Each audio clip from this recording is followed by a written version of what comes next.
So the second question we received a lot is how do you assess, or how does VCI assess the financial health and potential risk of multifamily properties when we're making a purchase, or you know offering it to purchase to another party? Paul, you want to give us a little insight on what you think? Yeah, absolutely. So this ties into what we were just talking about, right? So the financial health of the property, right?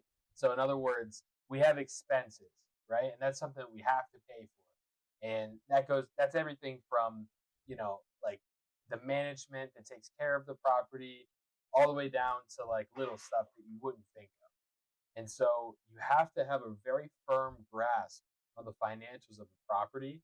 You need to make sure that you're asking a ton of questions. You need to make sure you're sending in professionals for every trade, making sure that um, the books aren't cooked, so to speak.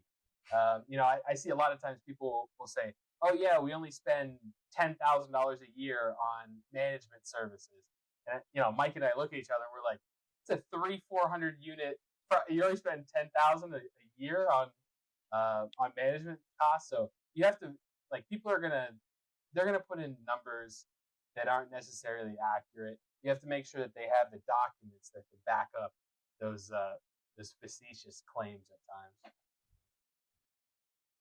So true. Yeah, and then there's also, if we want to get into the nitty gritty of everything in my world, the underwriting and finance world, we use net operating income, also known as NOI. So that's basically, for anybody who doesn't speak entrepreneur yet, we'll teach you. Don't you worry. I'll give you the legitimate definition too.